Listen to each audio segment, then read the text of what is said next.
My MMA Boxing Addicts family, do we have some things to discuss today? Between two sanctioning bodies that are deciding to join forces, and go up in a head-on collision with Zuffa Boxing. I've got a statement to read to you guys by Mr. Daryl Peoples, the IBF president, and an overall reaction to the breaking news that we seen yesterday, and now an update on the details surrounding it. The WBO and the IBF unifying for the first time ever in boxing history, having a convention together under one family, under one tradition. The WBO and IBF, December 9th, December 13th, are looking to unify, discuss, and be on the same page and go to war against Zuffa Boxing. Bro, my goodness, we already knew this has been a war since the second that Zuffa became a thing. Since the Muhammad Ali Revival Act became a thing, it's been a war. But now, this could absolutely mean a whole lot of things. I've got something to read to you by Mr. Daryl Peoples, and then we're going to discuss everything else. He says, we have something that is somewhat proactive and new. The IBF and the WBO share approximately 85% membership. Gustavo and I had some discussions with both of our organizations being based in the United States. We decided that together we could address a whole bunch of issues affecting the sport of boxing. So in the first time in the history of all four organizations, the IBF and the WBO have decided to hold a joint convention. There will be proactive things discussed, judging, referring, and the administration of boxing overall. We're also going to address one of the bigger challenges and threats to the sport of boxing called Zuffa. My goodness. They're going to be having discussions on one of the biggest challenges in the sport of boxing. And that's Zuffa. Ladies and gentlemen, the IBF, who is already not complying with Zuffa. The comments are significant because Zuffa Boxing has repeatedly signaled that it wants a UFC-style system with fewer bouts and less influence from sanctioning bodies. Many boxing fans have long criticized the current structure because of multiple champions, sanctioning fees, interim titles, and conflicting mandatory obligations. The growing friction between Zuffa and sanctioning bodies became more visible earlier this year when Jaya Pattaya was stripped of his IBF Cruiserweight title after choosing to fight for the inaugural Zuffa bout instead. Attempts to have both titles recognized together reportedly failed. We all know that's not going to work anymore, right? The WBO Vice President Leon Panacillo also stressed the importance of sanctioning bodies continuing to work together as pressure from Zuffa increases. They feel the pressure increasing from Zuffa, even though everybody has been absolutely ridiculing them for where they're having these fights at, the type of fights that they're putting on, the names that they're grabbing, the amount of money that they're paying for these fighters. It's forcing the WBO and IBF to join forces in the first time in the history of boxing. Because they feel the pressure from this Zuffa Boxing. Ladies and gentlemen, we're all family, says Leon Panacillo, and trying to establish the same thing, and that's to give the opportunities to the fighters. We're very happy that we're collaborating with the IBF. We're going to make boxing bigger. The bouts do matter. The bouts do matter.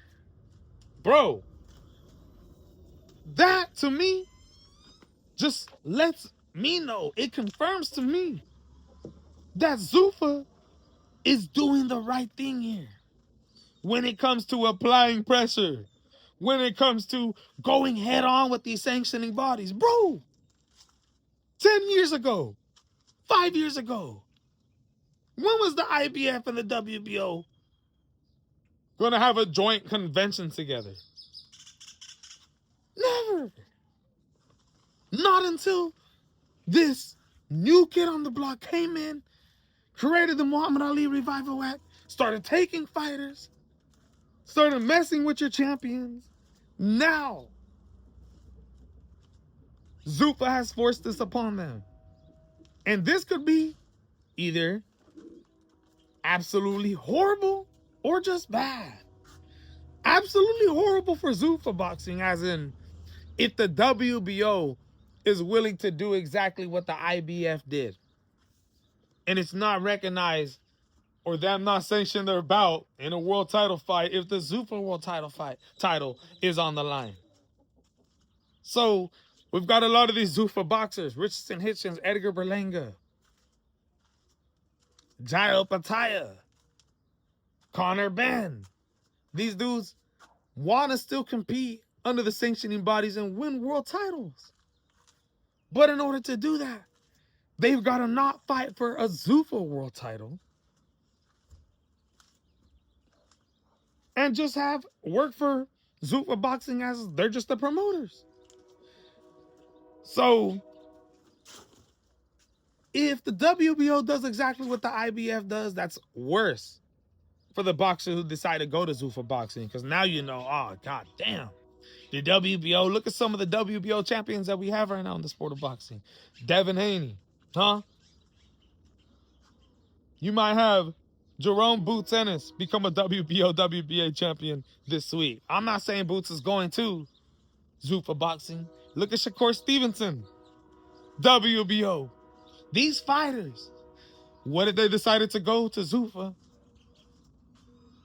They definitely ain't fighting for a Zuffa world title. Now, if IBF and the WBO really want to put on the pressure, then they'll overall not allow their fighters to even be signed to Zuffa or even acknowledge Zuffa as a promotion company, and not allow any of their fighters to fight for Zuffa. Let's just say Devin Haney, he does go to Zuffa. Okay, well, he doesn't fight for a Zuffa world title, but continues to defend his WBO bout. If the IBF and WBO said, yo, Devin, we're going to strip you, even if you decide just to sign with Zuffa, then my goodness. But that would cause absolute catastrophe in the world of boxing that we have. You're talking about splitting fighters up even more. Hey, and you know, bro, I wouldn't be surprised if WBO's crazy. These dudes are over here unsanctioning and stripping Dmitry Bivol of his WBO title. Why? Because he's fighting in Russia. The IBF and the WBA are complying, but the WBO is like, nah, but after the fight against Michael Eifert, we'll go ahead and reinstate you. Ladies and gentlemen, to me, that would be horrible, though. That would make the WBO and IBF look just horrible, because if these fighters do sign with Zuffa and they just basically are using Zuffa as a promotion company,